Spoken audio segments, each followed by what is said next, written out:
Tonight, the families fighting to save a care home from closure. They fear their elderly relatives, many who have dementia, may not survive a move. People with dementia, they need stability in their lives, they need familiar things and familiar routines, and worst case scenario, it could kill her if they move her. Also making the headlines, we hear from a Palestinian doctor living in Glasgow who's mourning the loss of 70 members of his family in Gaza since the conflict began.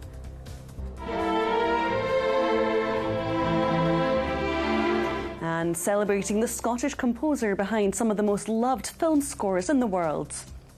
I'm John Mackay in Glasgow. And I'm Vanessa Kennedy in Edinburgh. This is the STV News at 6.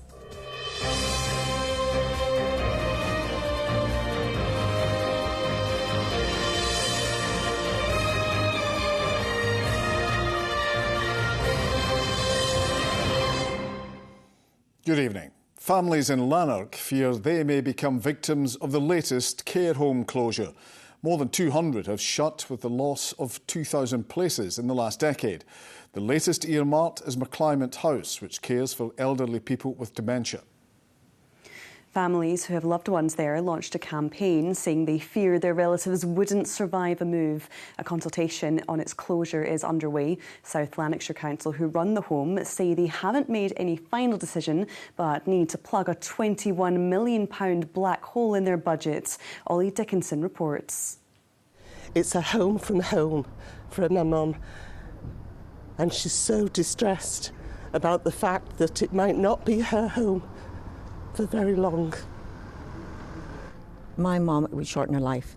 She's got dementia and Alzheimer's. She's 93 years of age. This should be her last home. To deprive people in their final years, a lot of whom who have had to sell their houses to move in there, is absolutely, it's scandalous. These are just some of the women who are fighting against the potential closure of a Lanark care home. Amongst them are Liz and Barbara. They made what they call the heartbreaking decision to place their 89-year-old mum in care just over a year ago. A room became available at McClimate House and we couldn't believe it when we walked in and saw it. It was just something else compared to where she'd been. So caring, so loving. As perfect as a care home could be. But talk of closing the home has the family terrified of what it could do. And people with dementia, they need stability in their lives, they need familiar things and familiar routines, and worst case scenario, it could kill her if they move her. Seriously, it's that bad. For the sisters, McClimate House is so much more than just where their mum lives. Their 93-year-old dad stays in a different home a few miles away. It means he can visit his wife of more than 60 years as often as possible. At the moment, he's still able to get in the car because his cancer has spread. We can get him into either of our cars and we take him down maybe 3-4 times a week. If they're at opposite ends of the county, then we wouldn't be able to take my dad to see my mum. The thought that they might end their lives and not see each other very much, that's distressing. Emma Kubaisi's nana, Margaret, also lives at McClimate. She has fond memories of a woman who had a big influence on her life. She's the most glamorous person I've ever met. She's been the most stylish, like just the way she kind of presents herself to the world, but she's also got a lot of depth in her character, so she's not just someone that looks incredible. Like so many of the residents, Margaret has dementia. Her family say McClimate has had a huge positive impact on her health. When we found McClimate House, we were just over the moon because it was just kind of the sort of place we could imagine. It was just like my nana's home from home, such a special place, and we just felt so comfortable about making one of the hardest decisions of our life. But the thought of moving her nana is almost too much for Emma and her family to bear. I thought about it for about 5 minutes and it was like, I was really emotional, and my family believe that my nana wouldn't survive that. She's so frail now, and they don't think that if she was to move that she would be able to survive that. Emma and others say communication from South Lanarkshire Council has been poor and information hard to come by. So she started the Save McClimate campaign group to fight against the home's closure. They're talking about putting people back into the community. Where are they going to go? You know, we've looked at that and they've sold their homes so they're able to go into care. I just find it disgusting, to be honest, that it's even a consideration that this is an option, to be honest. Nobody from South Lanarkshire Council would answer on-camera questions to STV News. Instead, in a statement, they said no final decision has been made and that they have a duty of care to all residents, which they take extremely seriously. But that is of little comfort for families with those they love in McClymont as they try to stop disruption to their lives in their final years. Ollie Dickinson, STV News, Lanark. As the conflict continues to claim lives in Gaza, a Palestinian doctor living in Glasgow has spoken of losing 70 members of his family, some less than a year old. Dr. Ibrahim Kadra is an academic at Strathclyde University in Glasgow. Dr. Kadra says the majority of his relatives killed by airstrikes were children. He's demanding a ceasefire to allow humanitarian aid to reach those who need it most. Our political correspondent, Ewan Petrie, reports. Every day, Ibrahim struggles to make contact with relatives in Gaza. It's got disconnected. He said, we still survive. Alhamdulillah, thanks to God, we're still alive. These are among the 70 members of his family killed since the conflict began. Some of them is only, under a year old, recently born. It's just hard. It's difficult to imagine that life now, without those cousins, relatives that, I keep talking to my kids about. When we go to Gaza, you'll see this cousin, he's a lovely person, he will take you there. And now out of a sudden, I don't know even what to tell my kids. This guy, those children has been disappeared. They don't exist anymore. Again, there's another cousin from my father's side. Ibrahim promised his cousin they would go for coffee the next time he visited Gaza. It was our last call. Honestly, it was our last call because he's been killed with all his family in his house 2 days after I spoke to him. So you feel like helpless. Also killed was Ibrahim's nephew, 13-year-old Yazan. And he told me, Uncle, I've been told you travel a lot, so I want to be like you. I have not been outside Gaza at all. But I've seen your photos everywhere. I'm really happy that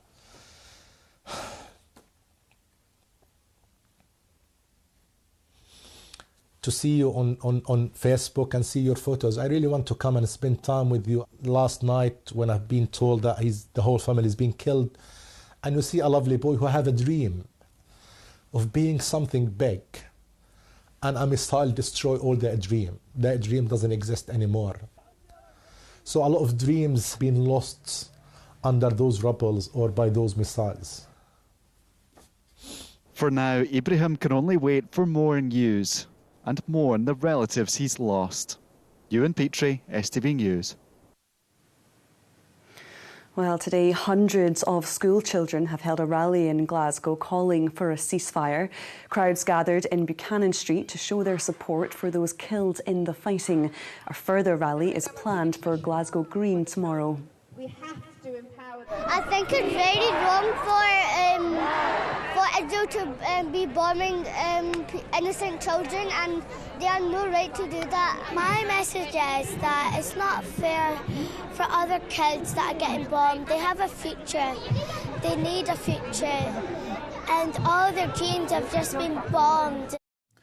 Meanwhile, a police investigation is underway after an attempted assault on a Glasgow councillor at a pub on Remembrance Sunday. Thomas Kerr says his security has been ramped up following the incident, which reportedly involved an altercation over the councillor's stance on the Israel-Gaza conflict. We're live now to Brandon Cook. And Brandon, what more do you know at this stage?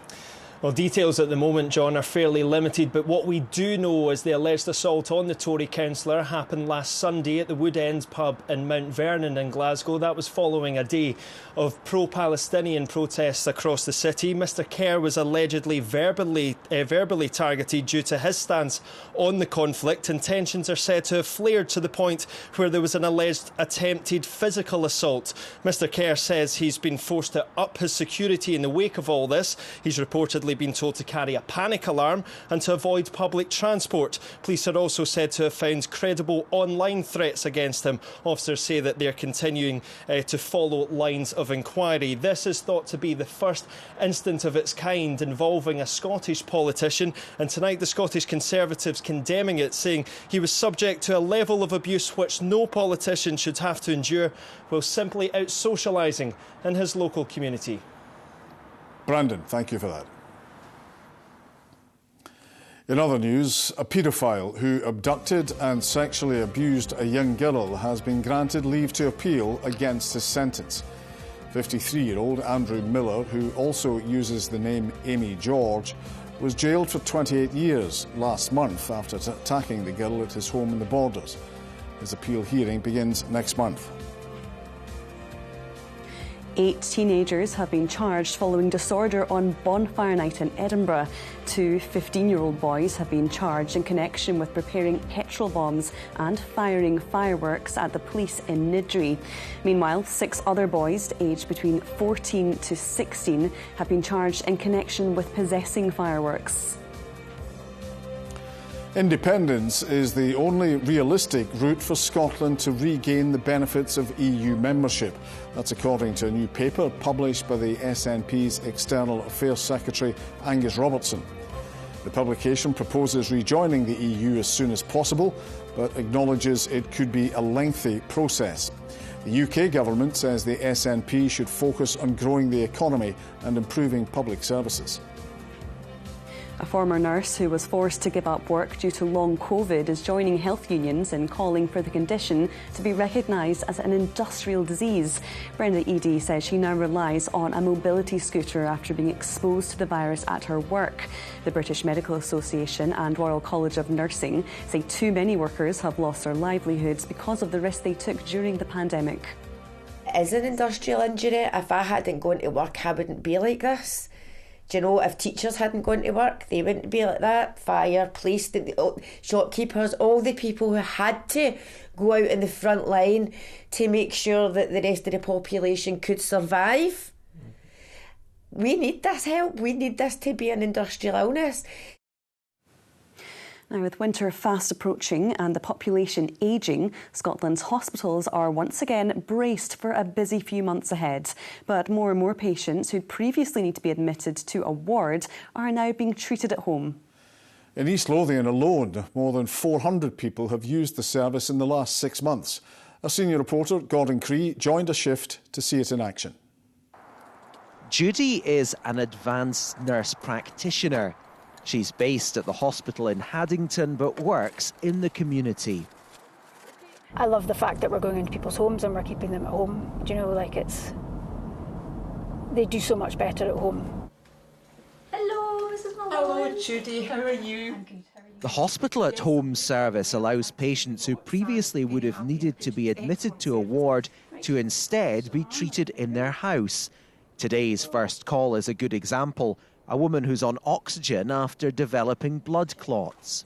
I guess there's no substitute for being in your own environment. Oh, no substitute. I mean, we all know you relax more, don't you? And I'm quite sure it helps aid your recovery. Do you feel you're getting better quicker because you're here? Definitely, quite definitely. Because while I was in hospital just a few months ago, I was very anxious during that time. I think everybody is, and you don't get much sleep, do you? And you are anxious in there, whereas at home you relax. And so normally this is something that would absolutely be hospital management, but we've managed to keep it at home. And so she's delighted, she's got her family visiting, she's in the comfort of her own home, so she's doing well. 473 patients have used this service in East Lothian during the past 6 months.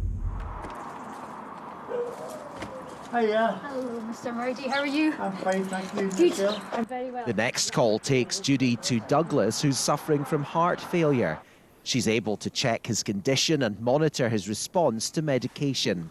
He's grateful to remain out of hospital and is impressed by how quickly things were put in motion after a visit to the GP. I knew by his face he's talking liking about hospital. I said, Dr. Bagley, I'm really reluctant to go to hospital. I'd rather do anything than go to hospital. And this is when he says, come up with this idea of hospital at home. And this was about 10 o'clock in the morning. And by 12 o'clock, the team was here. Absolutely amazed. There's a growing feeling that being able to avoid hospital admissions can have longer-term benefits.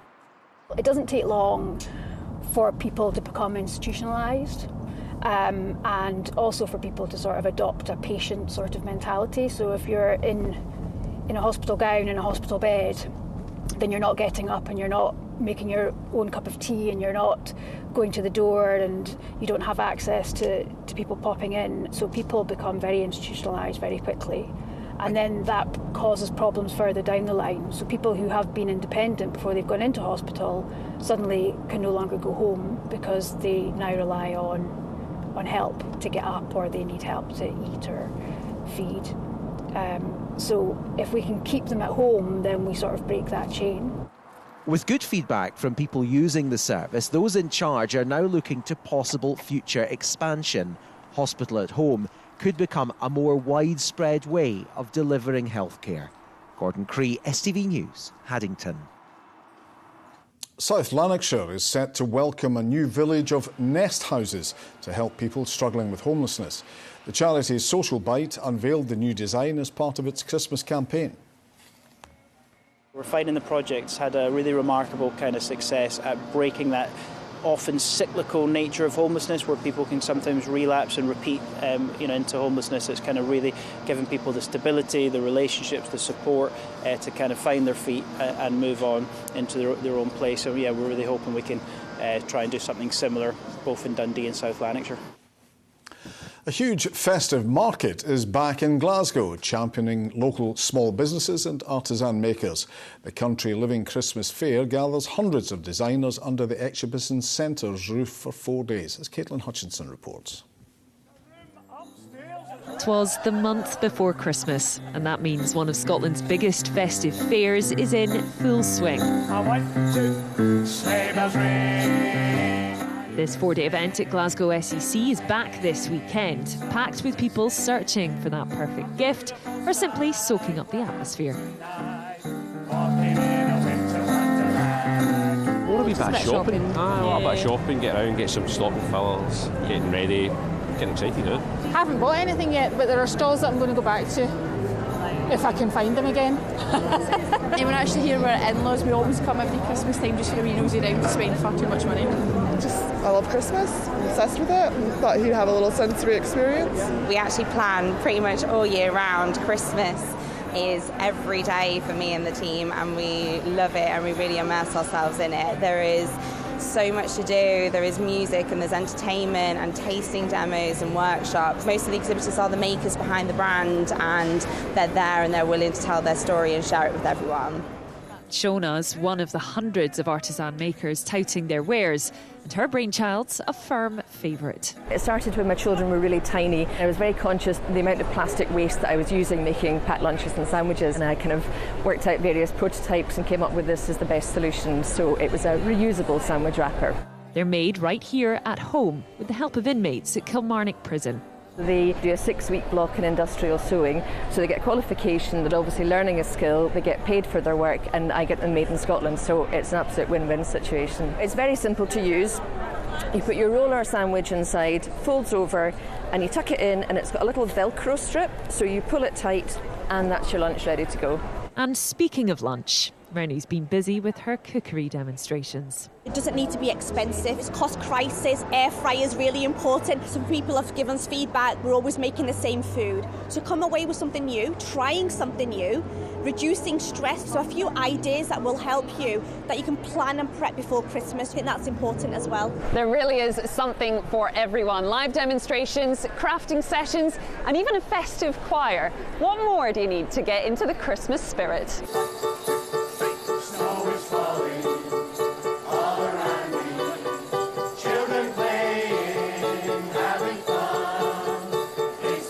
Caitlin Hutchison, STV News.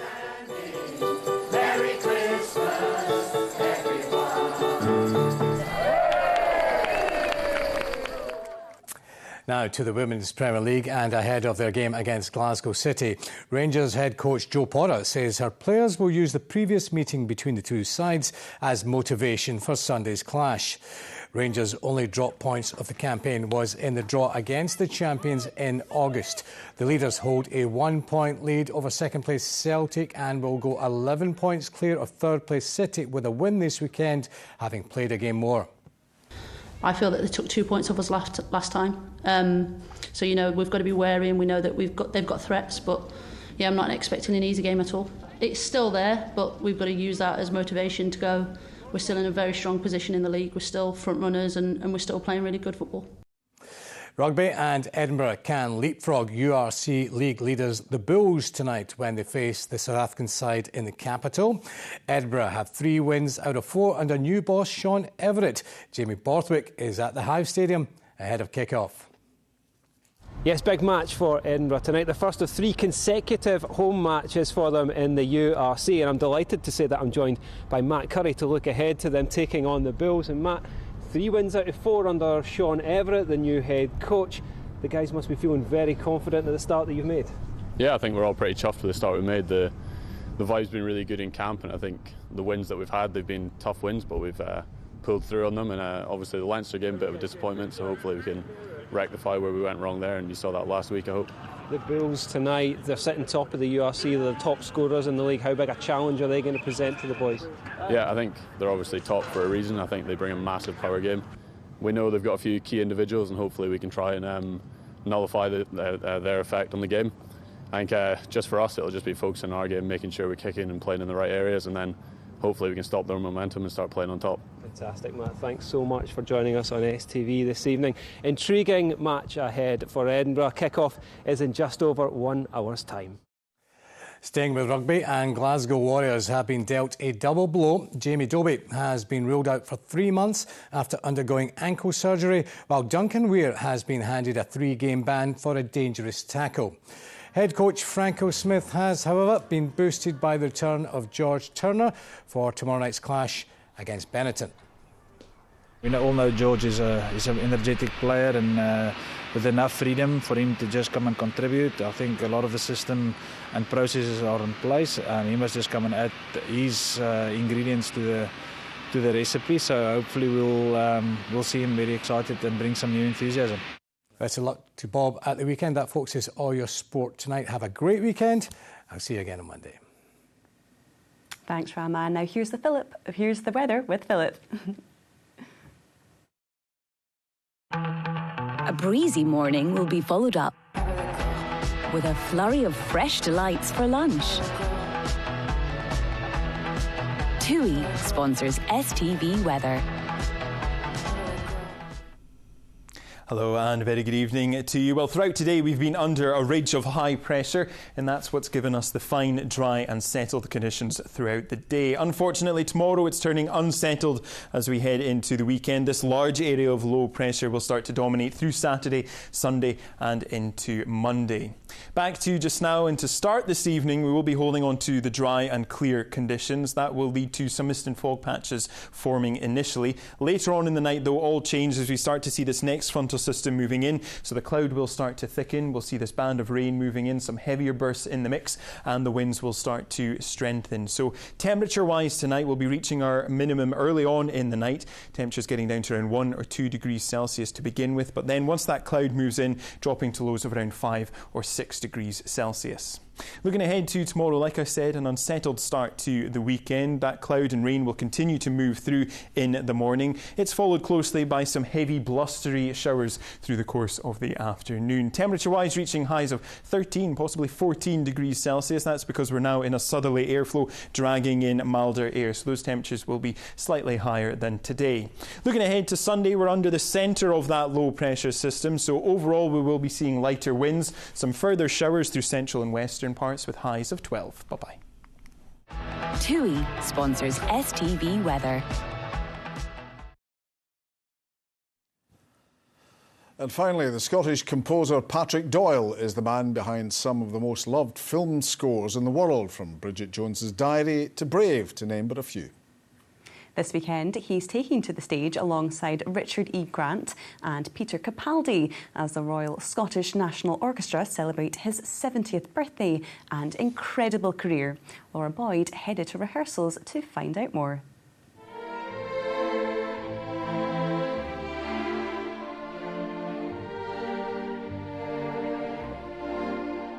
Tonight in the Usher Hall in Edinburgh and tomorrow at Glasgow's Royal Concert Hall, the beautiful music of world-renowned composer Patrick Doyle will be performed in music from the movies. It's a very eclectic set of pieces from various films I've composed. It's also a great opportunity to work with the RSNO, who are a fantastic orchestra, and to be contributing towards the next generation, which is part of the fundraising for this concert, to promote up-and-coming talent in Scotland and to pay back for the wonderful opportunities that afforded me when I was growing up here in Uddingston. Patrick attended the Royal Scottish Academy of Music and Drama before going on to write music for over 50 much-loved movies, as well as concert pieces and royal commissions. I'm very privileged to have worked with some of the greatest directors last century and this century: Brian De Palma, Mike Newell, Ang Lee, Kenneth Branagh. Brave sticks out in that it was a quintessentially Scottish subject, and it chose a Scot to write the score. And of course, I must mention Harry Potter being a world phenomenon, and to be part of that franchise was an extraordinary gift. For music from the movies, it seems only fitting that Patrick's friend Richard E. Grant has evolved alongside a certain Scot who could be just what the doctor ordered. Well, I've known Pat for over 40 years. I'm always amazed when I see him and I hear the music, and I think, how did this gigantic stuff come out of this man? Can you give us an insight in what we're going to get exactly from the show? A laugh, and thrilling and melancholic too. And also, it's his birthday, so it's a celebration of that. I believe there'll be probably a little champagne popped open. Whether it's spumante or the real thing, I don't know. Cheers to that. Laura Boyd, STV News. Wow, what a night that's set to be. A remarkable list of films he's been involved in as well. Yeah, it should be a cracking night. From all of us here, enjoy your weekend. Thank you for watching. Bye for now.